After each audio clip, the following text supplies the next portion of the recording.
Um, that sounds like a really long time. And for the past 10 years, I've been a therapist at the, what is it? Where do I work? The New School University. And I'm also in private practice. Majority of my clients are Asian Americans. And most recently,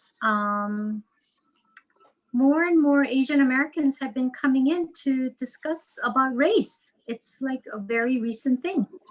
So I'm really happy to share that with you.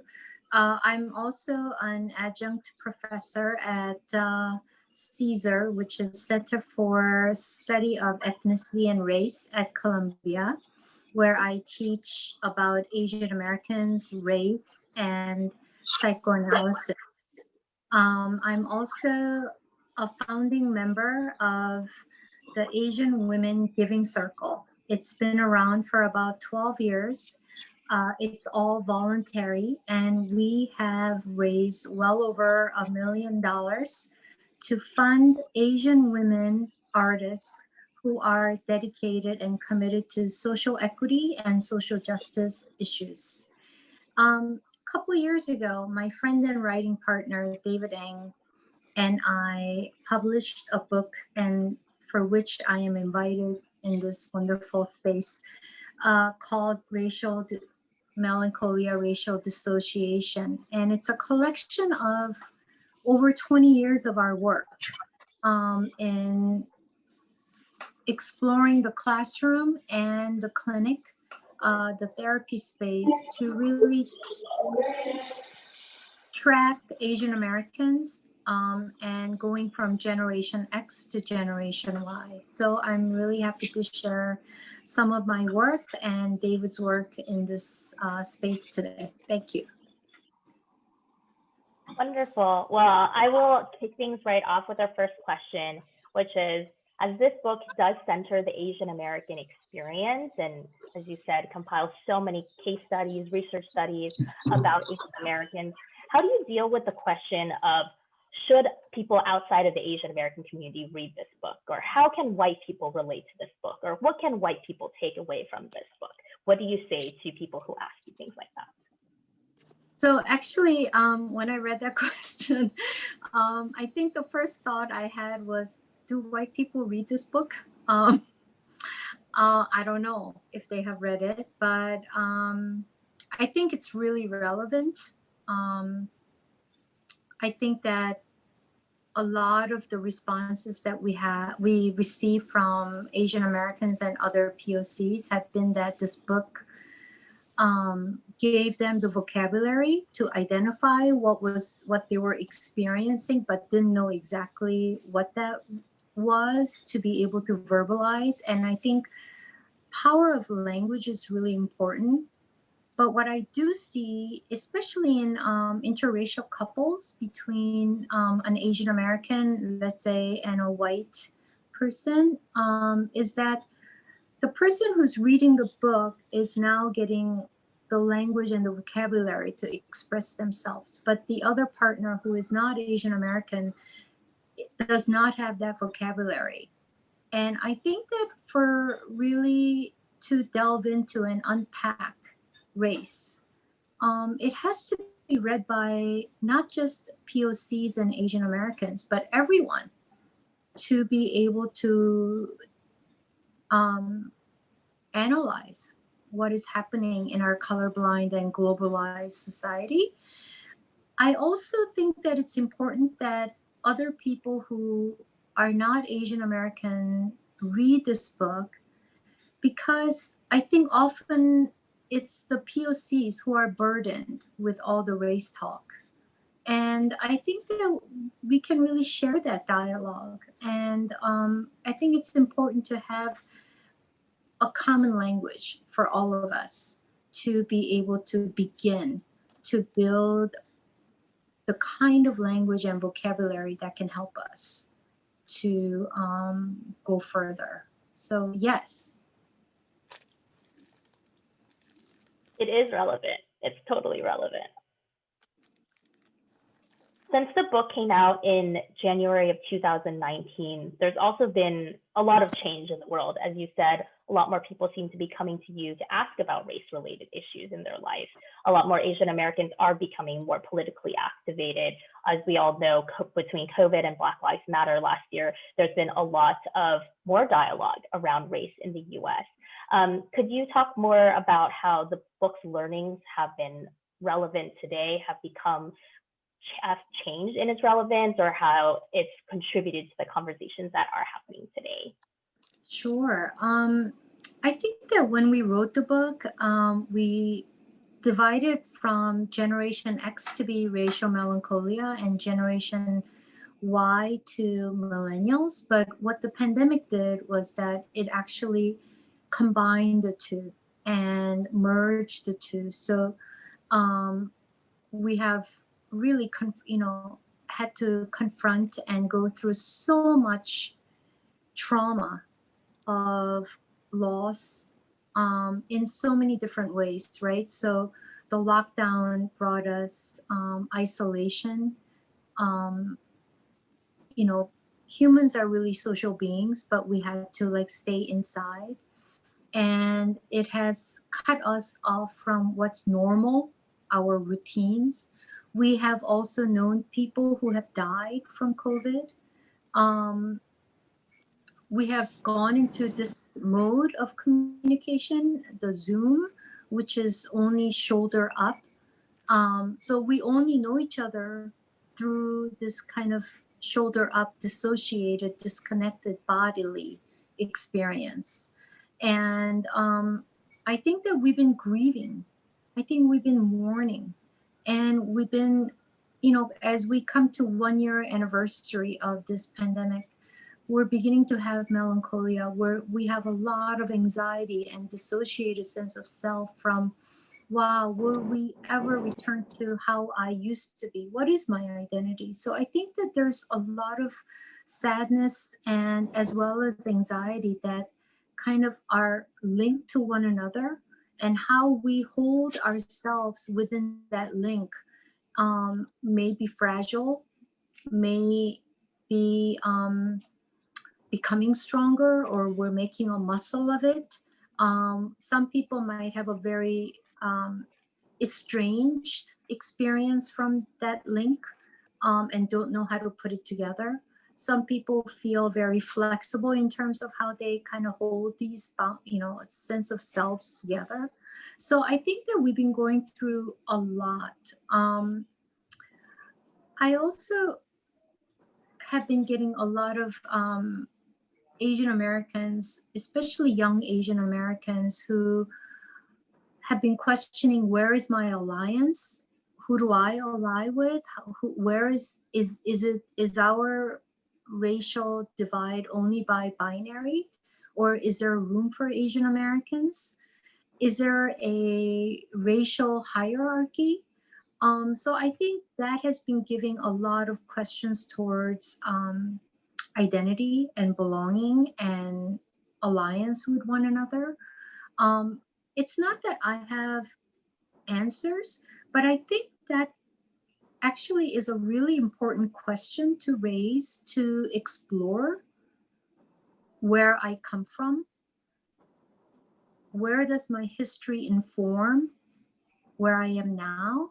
And do I have choices in terms of who I feel more resonated with? Um, so in therapy, I want to just kind of go back to like, it's not that I want to tell them where you belong or that you should be aligning with BLM movement, but I think that it's an important place to reflect oneself and to be able to use racial melancholia and racial dissociation to analyze one's history, one's psychic history, and to look at the history and the critical race and psychoanalytic views to understand oneself deeper. So I think that for me, even I have been able to really reflect on how the pandemic and the murders of George Floyd and others have impacted my own shaping of my identity. And not just alone, but um, I think what's been really amazing is this idea of mourning together, right? So the whole idea of mourning and melancholia and the racial melancholia is really the definition of communal mourning, the community building, the nation of mourning, not just the individual mourning. So I think that it's really relevant to apply to this past year. Just do a quick definition if people might have read the book about the term racial melancholia as a concept. So this is a quote from the book: an interminable sadness with difficulties arising from immigration, assimilation, and the racialization as a result of being Asian American. So as you've mentioned, this manifests in so many different ways, and especially with everything that's happened with Black Lives last year, as well as the ongoing kind of anti-Asian violence that we're seeing. A lot of Asian Americans are struggling with this identity and how they relate to one another. Could you also give some more examples of how melancholia has manifested in those that you are working with, in the field that you are seeing, in the students that you're treating?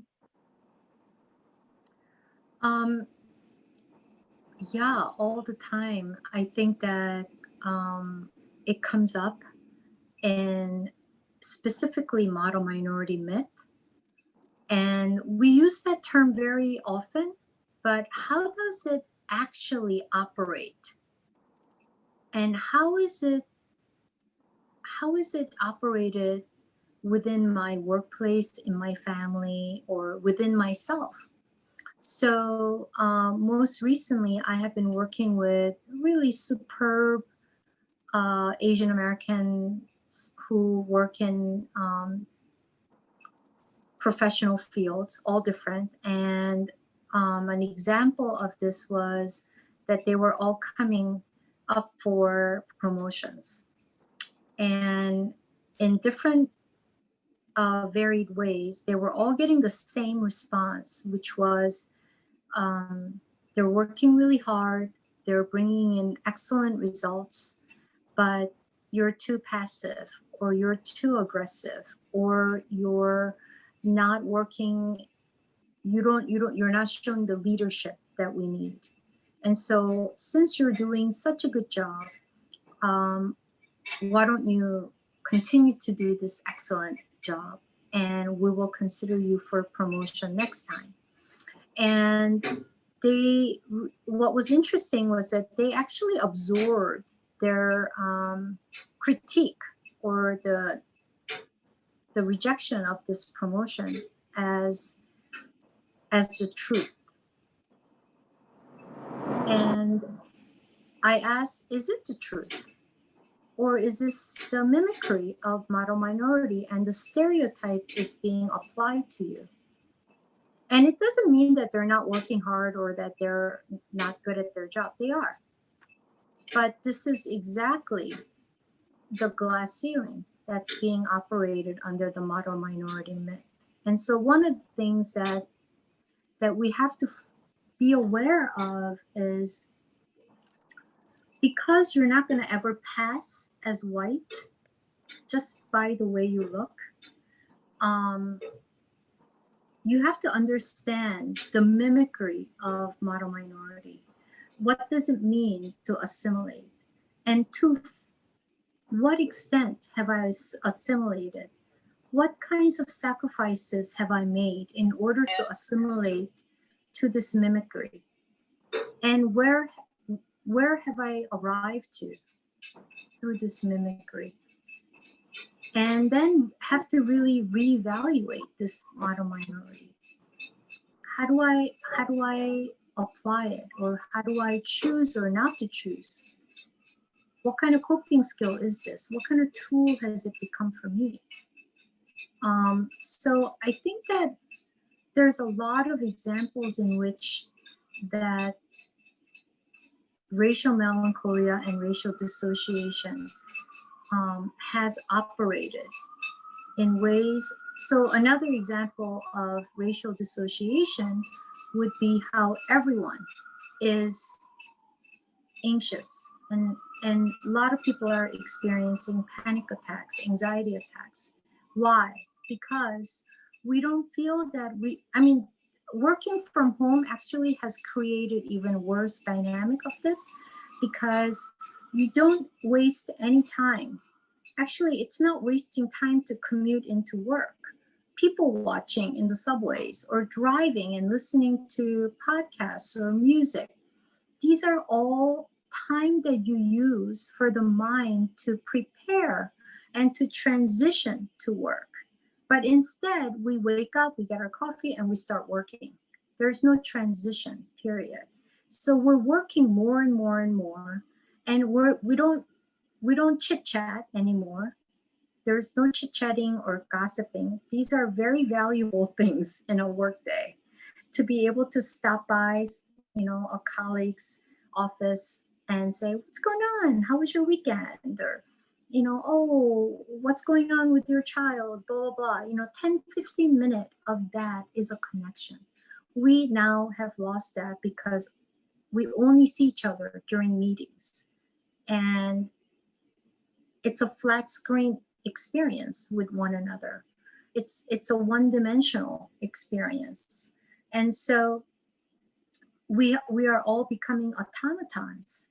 We just work and work more, and people feel like, I always think about the Energizer Bunny, and that commercial is so deceiving because Energizer Bunny, even she passes out at some point when the battery runs out, but they don't show that. It just keeps going. And humans are not automatons, and yet, together with the mimicry of model minority myth and this expectation from working from home, and our general sense of globalization, the together has really created even more forceful automatons. And we don't know when to stop. We just know that there's more work and more work to be done. You've said before, actually, this is so related now, that quote unquote, becoming an Asian American takes a tremendous amount of effort. Can you talk a little bit about that, especially in the context of this mimicry, of this constantly trying to achieve something, but you can never seem to quite grasp it? Sure. I think I've seen so many students over the years, and I'll give you one example of a student who came from Texas, and he was so excited to come to New York and to come to college. And he went to his first Korean American student organization. And they went out to a Korean restaurant and had a feast. And he had never seen kimchi. He had never seen any Korean food. Period. So he was teased by his friends, like, "What do you mean you never saw this and that?" And he said, my mom never cooked Korean food. We never spoke Korean at home. I never heard my parents speak Korean at home, and we lived in a white neighborhood, and I went to a white school, and I didn't have any Korean or exposure to Asian Americans. And so basically, what does that mean? What has been sacrificed in that family for this young man to mimic the whiteness? What has he gained? Because will he ever pass as a white person? No. But he doesn't know anything about what he looks like, even though he grew up with a Korean family. So one of the things about Asian American and learning to become Asian American, and I would say that I also went through, and I still go through learning about becoming an Asian American, which is a lifetime commitment, is that we have to figure out how to become Asian American through, let's say, learning about our history, which is not often taught in school. We have to read literature. We have to talk with other Asian Americans and share our narratives. And that's really important that we share our stories. We hopefully will see more Asian Americans in sports and entertainment and arts. Therapy is one way. Um, I think that we have to combine all these things to be able to then look at our racial wounds, feelings, and psyche to rebuild and to reclaim who we are.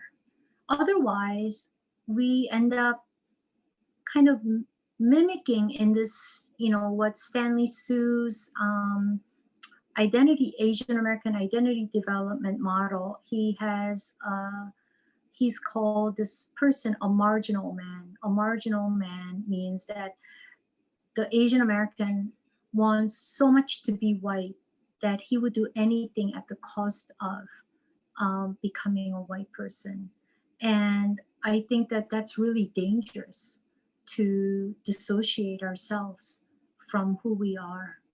And that's the internalized hate, right? And I think that's really sad.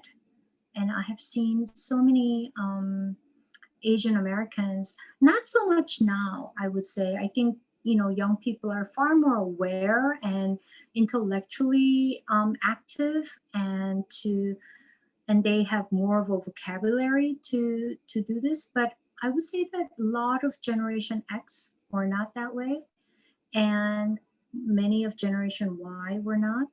And I can give you an example of how there is such a lack of education for Asian Americans to reclaim and to rebuild their identities. In high school, my son goes to a very progressive high school. They talk about race every day. And what's missing? They have never read an Asian American literature book. 9th through 12th grade, they have read Toni Morrison, James Baldwin, Richard Wright. They've read, I'm going to mess up his name, Chinua Achebe. They've read, Chimamanda Ngozi Adichie.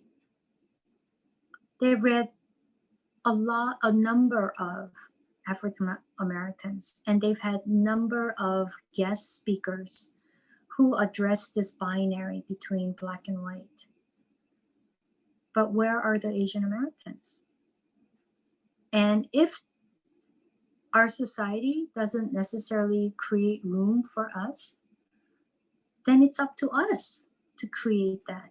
It's up to us to really build our identities and make sure that there's a niche and a belonging for us, right?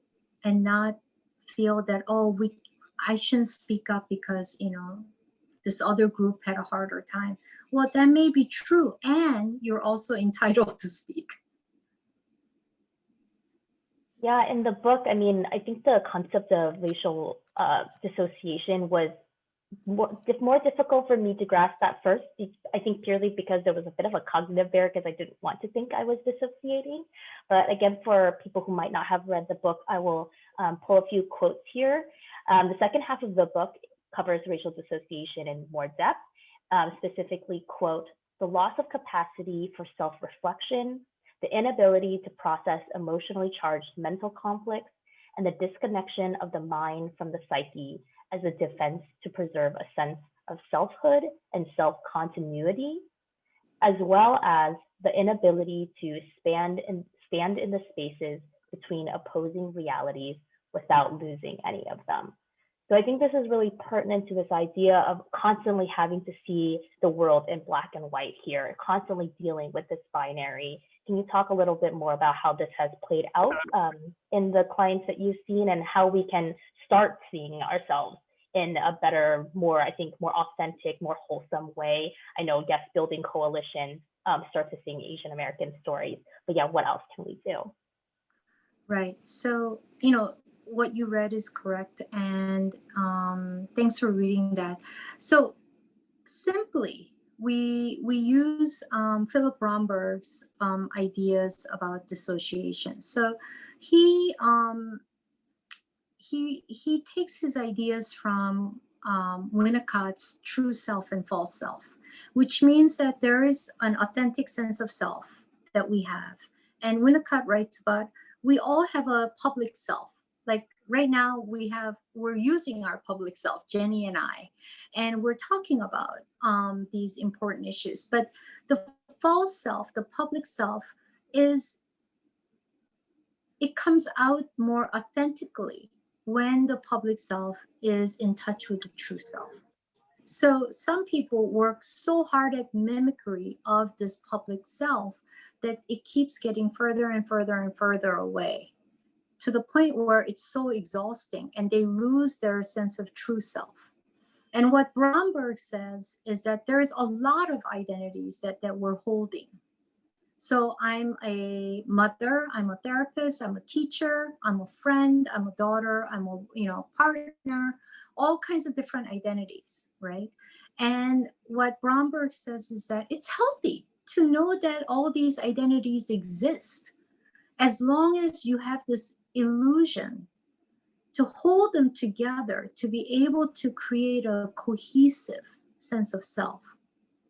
It's only when the we begin to kind of dissect and split our different identities that we begin to really lose this cohesion, that there is no illusion of it. And so then, you know, we might see ourselves as black and white. I either have to be a huge success or I'm a failure. But there's so many parts of us that's in the middle that we forget, right? Or I want to be white. I want to be as assimilated as possible. So I'm going to hide more and more and lose a sense of me, sense of my Asian American identity. Then what's really interesting that Fanon talks about is that I feel white. I am X, Y, and Z.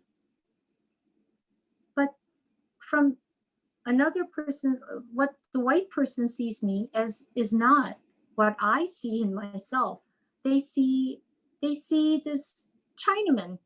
They see the, and so it doesn't really match. And that's the dissociation.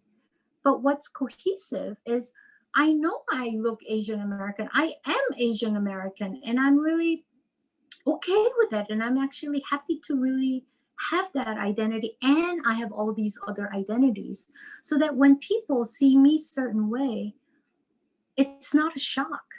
It's not a surprise, and I don't have to deny it, right? So that's what the dissociation is.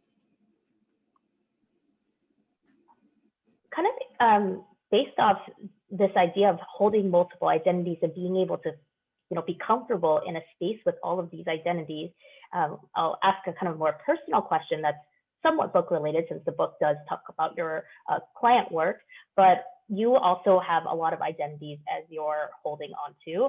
And as you are interfacing with your clients, they are seeing you in a multitude of ways as a therapist, as a mentor, perhaps as a mother figure. And there's one particular example in the book for a woman named Mina, who you write about treating her mothering issues while you were also pregnant yourself. Could you talk a little bit about how these identities and influences, shape your work and shape these sort of relationships with your clients, and how you decide to work with them? Sure. Mina is a Korean American adoptee. So she was born in Korea and adopted by a white couple when she was less than a year old. And she came with such rage and anger, and it was hard to hold her anger. And she had a lot of anger towards Asians, in particular Korean internationals, um, Black people, Latinos, gay. I mean, she just had reasons to hate everyone. And I have to say, I was scared of her, and I wasn't even sure if I could treat her. And I think I write in the case study that I was scared that I might not be the right kind of Asian for her. um, and she, there's a thing called transference and countertransference. So transference is how the client uses the therapist in association to somebody that I might represent to her, whether it's a real person or an idealized person, or a fantasy person. And then the countertransference is my um, reactions to the client. So my countertransference was like, oh, I'm so scared of her. I could say one little thing and then like end the whole thing, and or like she made me feel really not that confident about our working alliance. And I wasn't sure that I liked her. Um, and she in turn used me not in a way that was a mother figure in the beginning, but just as an Asian face who she could just vent to and not have a recourse, right? So she hates Asian internationals or Asian Americans, but she couldn't say that to their face. But she needed to say it to somebody. So I became that person. And that was really hard to tolerate for me. But it was only when my pregnancy was revealed that our transference and countertransference started to really transform, where I became her transitional object. So, what's a transitional object? Transitional object is when, babies have that blankie that they take everywhere, or a stuffed animal, and it's a substitute for a mother. So I became her transitional object to her birth mother so that she could picture what her birth mother in fantasy might be like. And she discovered that her birth mother might be around my age. And she became very, very connected to my pregnancy, my baby. She would often ask, how's the baby? She also wanted, told me that, like, oh, you're not stupid to get knocked up. Um, because she wondered if her birth mother just got knocked up. She wondered if her birth mother was a sex worker. She wondered if her birth mother was a teenager. And yet, she didn't really kind of see that the birth mother would have aged. So her birth mother, the image of her birth mother remained this young girl like her, young woman like her, even younger. It was only through the pregnancy that she began to see that, oh, the birth mother is older and she might even look like my therapist. And this is something that I care about, because she was in such a defense mode, right? Like, I don't care, right? But she began to really relate to me as her transitional object, to be able to create a beautiful picture of her birth mother.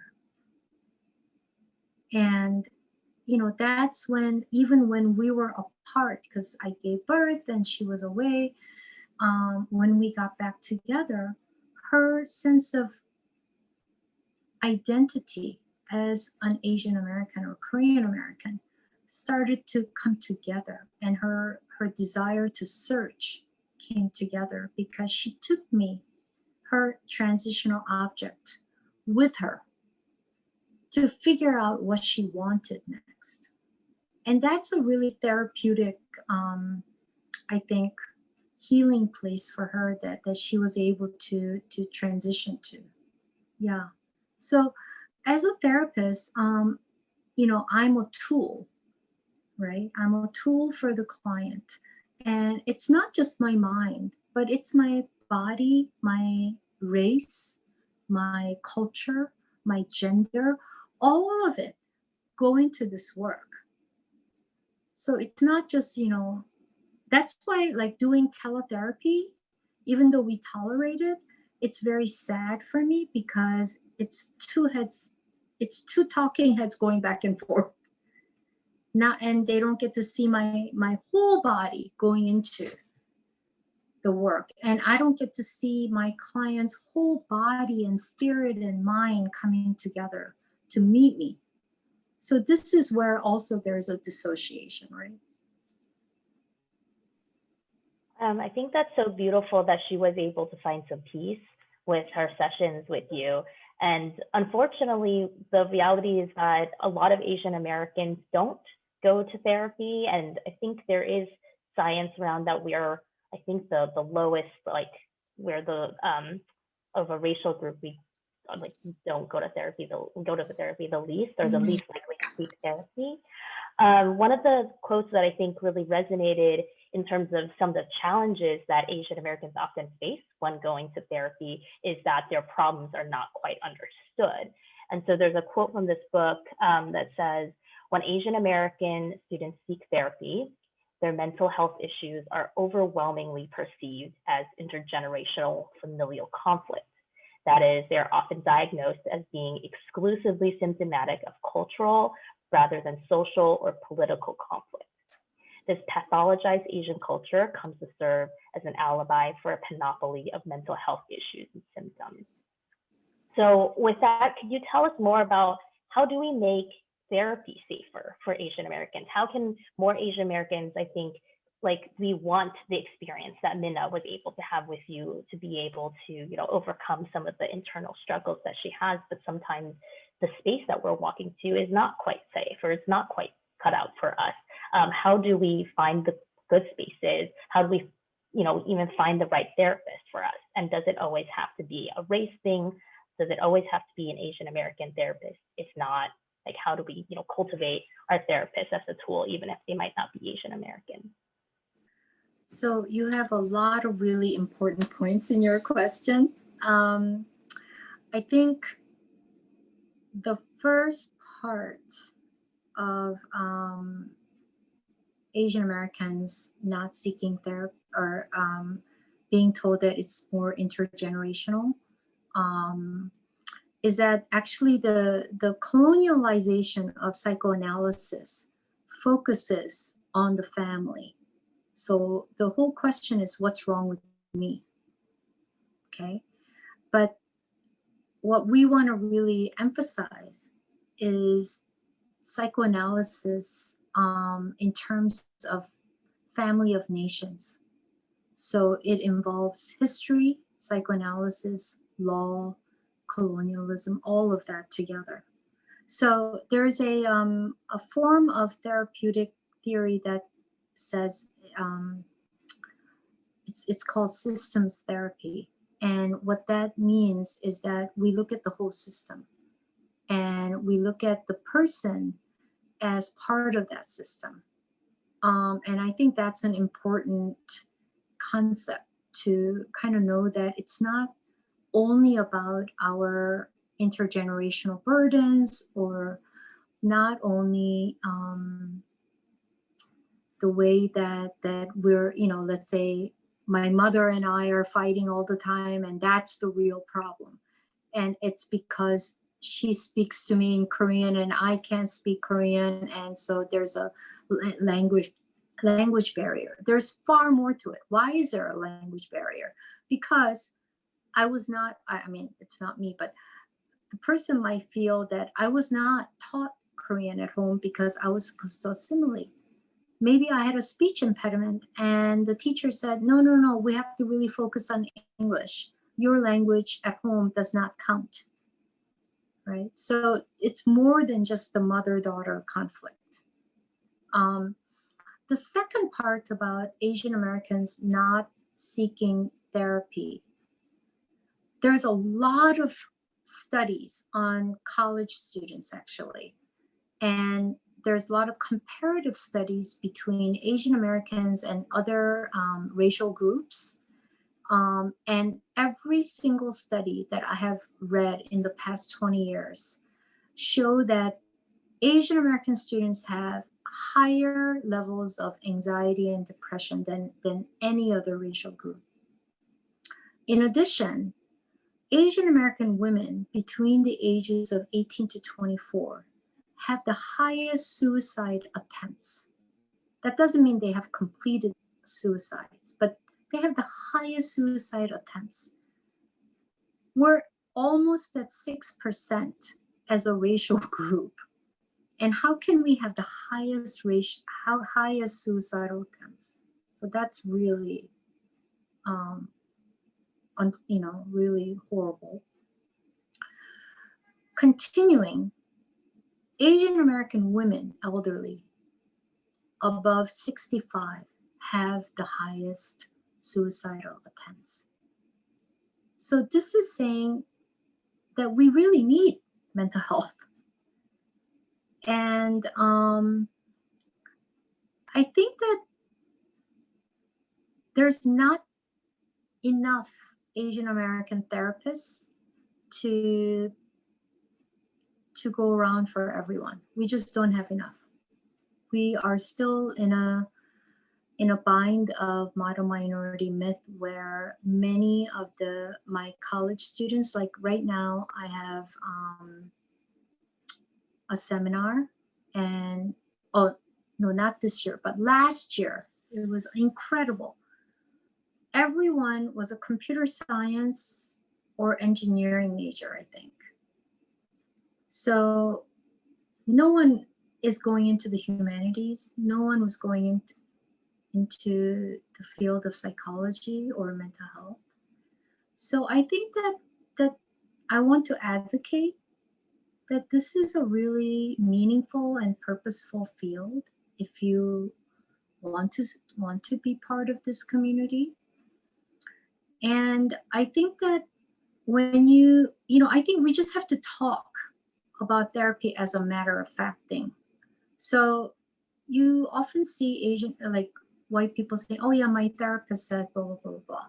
And it's no big deal the way they talk about it. That's where we have to get to.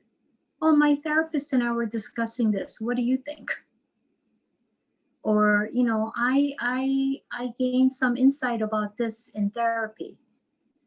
I think the more we can just say that we're in therapy and it becomes more of a normative part of our lives, it will dispel this fear that we're supposed to solve our own problems or keep it to ourselves.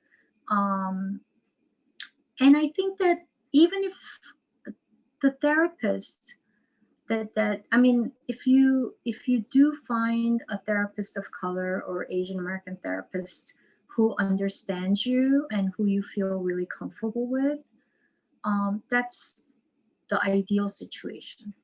But even if that's not available, I think that if there is someone who can really understand, I think that's a really important thing, and that you can work on the racial questions and issues, right? But I think I just attended an event by Sejal Shah and Esme Wong, and I learned something. So they both have mental illness, and they wrote books about it.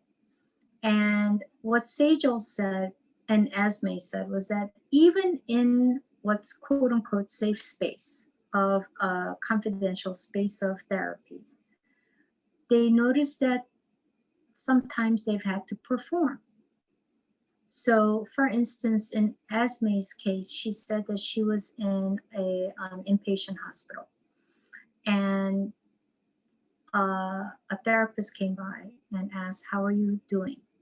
And she said, "I'm okay." The therapist didn't believe her. She said, "What do you mean you're okay? Are you sure you're okay?" And she said, "Yes, I feel okay." And that doubt, a repeated question of, "Are you sure?" Right? Then she said, I felt that I had to perform because she didn't believe me. Should I act out or should I in some way perform that I'm more than okay? I just felt neutral, and that wasn't a good enough answer, right? So I think, and then Sejal's example was she had a therapist who was white, and this therapist was trying to make connection with Sejal, who's South Asian, and this therapist said, "Oh, I want to go out to dinner at a South Asian Indian restaurant. Would you recommend your favorite Indian restaurant?" And we all know what that connotation is. He went on further and said, "Oh, I've been to India. I know the people."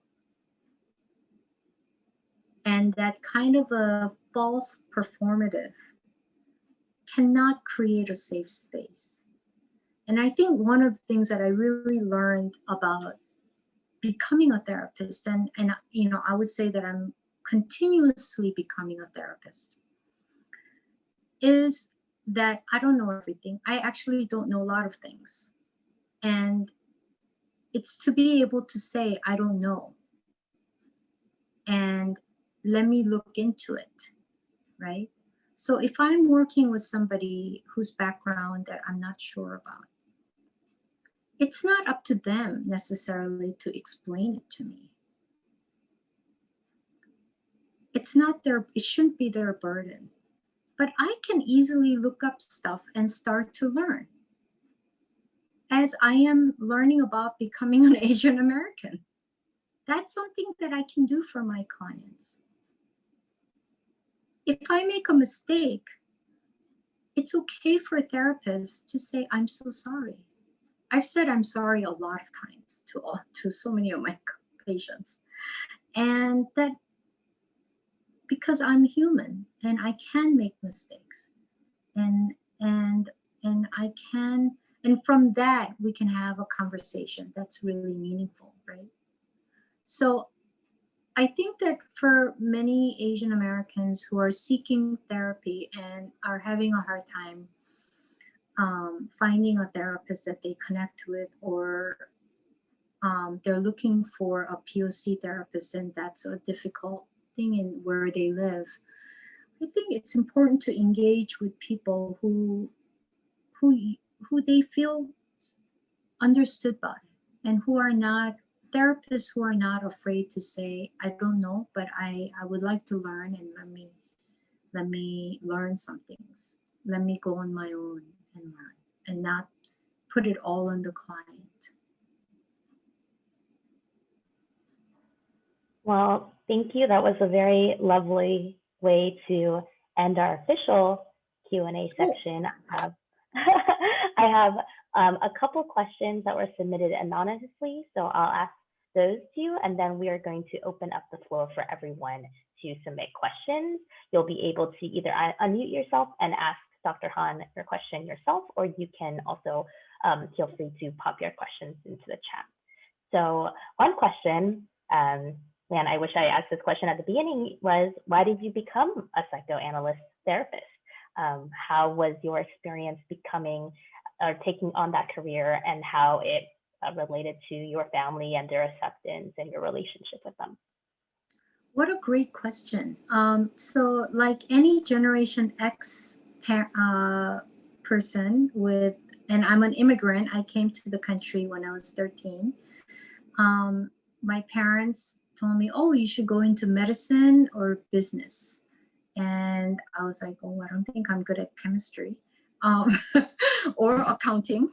And I didn't do well in those kinds of subjects. And finally, my father sat me down and said, "What would you like to do?" And I have had all kinds of jobs. And I know kids are really busy, including mine, to have real jobs, but I've had all kinds of jobs.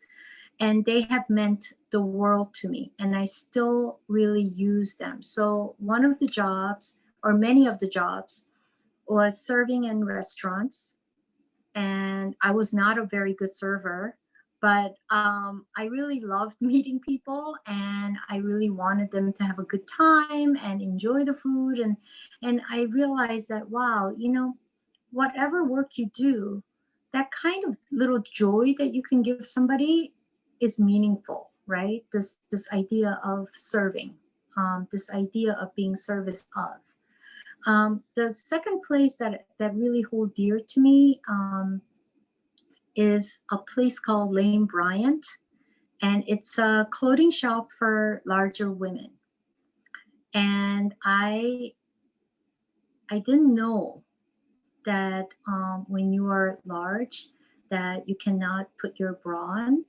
Sometimes you cannot see the shoes that you put on.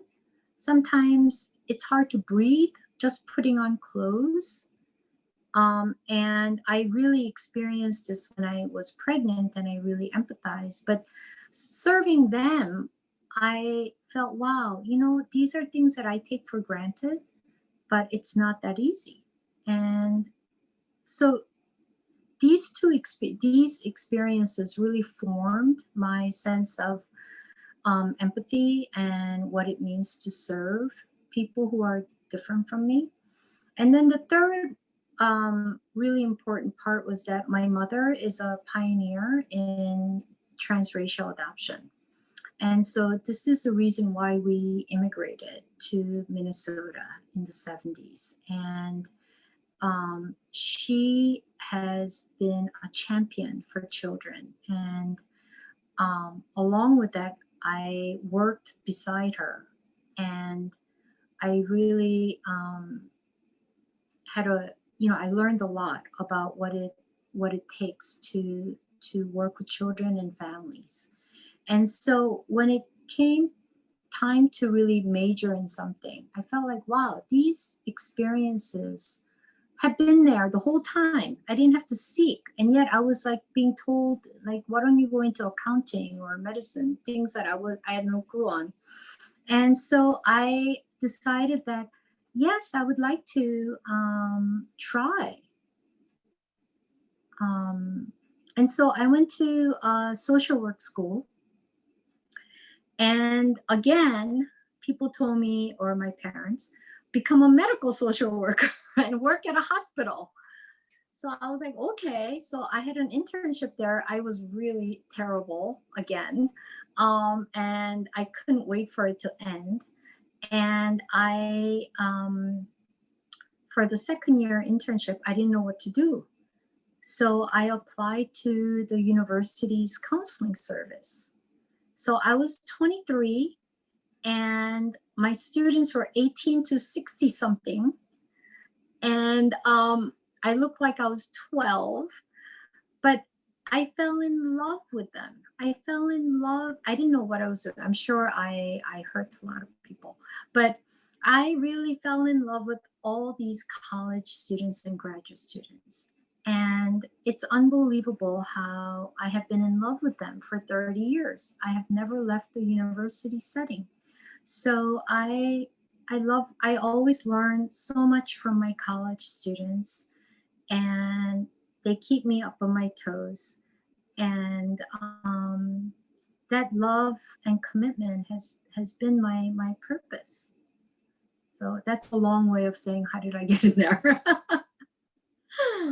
That's wonderful. Another question, kind of what we were talking about like 2 questions ago, was so many of these concepts from the book are really relevant, not just to Asian Americans, but to everyone, especially for racial minorities, but not all therapists are well equipped to wrestle with them. How do you think that these concepts should get spread or get taught to practitioners and other mental health professionals to create some sort of baseline awareness about these challenges for Asian Americans as well as others? So I think that when I was in school, which was gazillion years ago, they didn't have any diversity classes.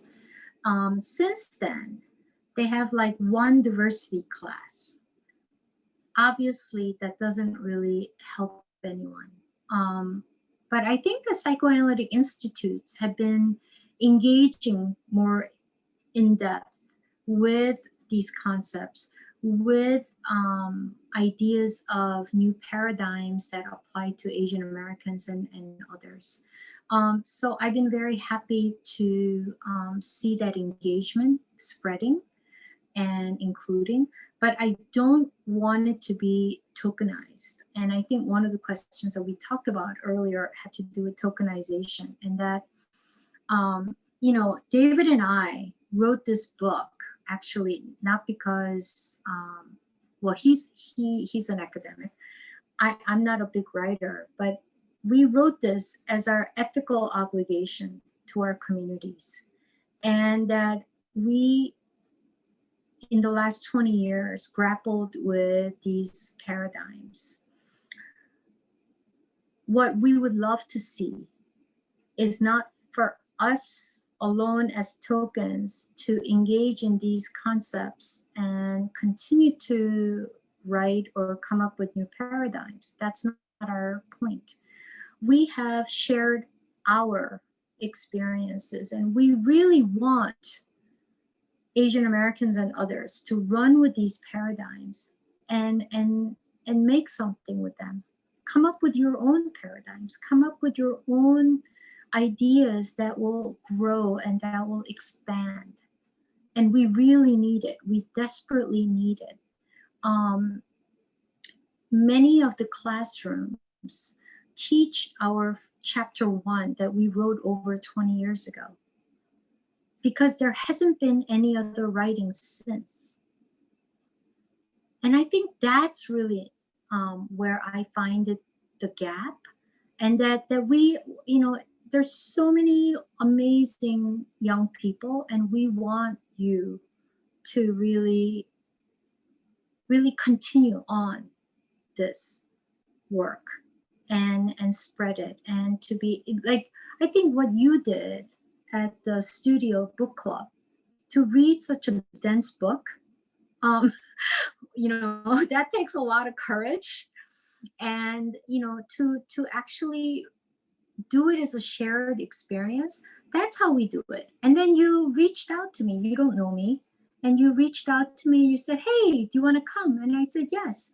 And then this is how it begins, our community work, our community bonding. And I hope that there's more of that going forward. I'm not so hopeful about the classroom per se, but I am very hopeful about our communities.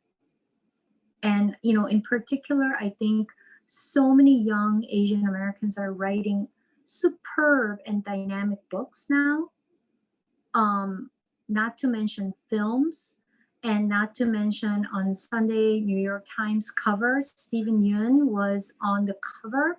Like, when have I ever seen an Asian American man on the cover of the New York Times magazine? So we have to have more of these, and it's all connected. It doesn't have to be only psychoanalysis. It's all of us connecting together and learning from this experience and creating this community, right? And I don't know if Stephen has read your book, but I thought one of the quotes that he said in that interview was so resonant of the book, and I'll paraphrase, I think goes something along the lines of, I wonder if the Asian American experience is when you're thinking of everyone else, but no one is thinking of you. And I just felt that really has so much tie-in with so much from the book. The last question I have here for anonymous questions, and I'll open up to the floor, is a nice question to end with. Has there been any overlap or intersections you've seen with the work that you're doing with your giving circle, as well as the ideas and the concepts in the book? And if so, what are some projects or initiatives that you think we should all support as Asian Americans to further the discussion and the growth and the change we need? What a great question. So the Giving Circle has been incredible. It's the genius idea of Holly Lee, who started this, and it was started long time ago. Holly, myself, and can I just show off a famous friend, Minjin Lee, And another friend, dear friend of ours, Kyung-soo, who now lives in Hong Kong, the four of us got together and started this small, what's called K. And K is how Korean women, long time ago, because they could not have a bank account to themselves, they saved money by putting money into a pot, and then you take turns to collect it.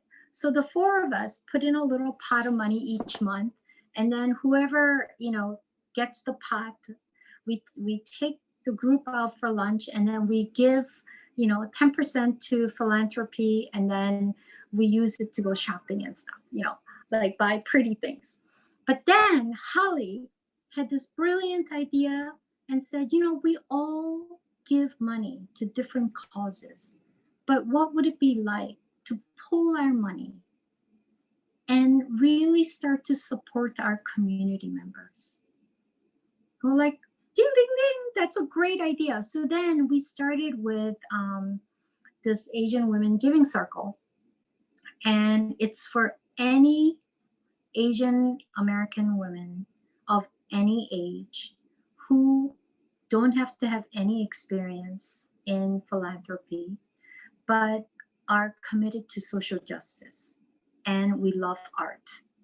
And so we have been raising money to fund writers, filmmakers, group organizers, clinics, social service agencies, artists, all different kinds of people who are expressing, demonstrating racial melancholia and racial dissociation, more so racial melancholia. So there's a woman, Pearl Park, who followed almost 4 years of this young Vietnamese refugee man who went to the University of Chicago, and he had his bipolar manic break. And she follows him to really explore how mental health and mental illness is handled within the family of refugees. It's a heartbreaking and very, very courageous film. And I use it in my class to talk about mental health. There's another film called O Saigon that I also use in my class, which is of a young Vietnamese American woman whose father brought the family to the US, but they're all stuck in this racial melancholia. And she takes her family back to Vietnam to reconnect with their family members. It's a beautiful film. And then there's exhibitions of murals, and there's spoken word that all illustrate and demonstrate the kind of work that David and I have been doing, but also in different ways, right? So the expressions are so creative and spontaneous and playful and beautiful, and we want to fund them. And one of the thing that I learned when Holly started this is that in New York there's tremendous philanthropy, but less than 5% of that money goes to POCs in particular. And then out of that, less than 3%, so 5%, less than 5%. And then from that 5%, less than 3% of that money go to women and children. And so this is where we felt that it was really important to focus on this, our community and support the women and children doing amazing work. Yeah. Dr. Han, could you repeat the title of the first film that you mentioned? Oh, it's called Can, C-A-N, and it's a film by Pearl Park. And the second film is also good. It's called O Saigon by Doan, D-O-A-N. Doan, is it Win? I can't remember her last name. Wonderful. Well, with that, I'm going to officially open it up for everyone to ask questions.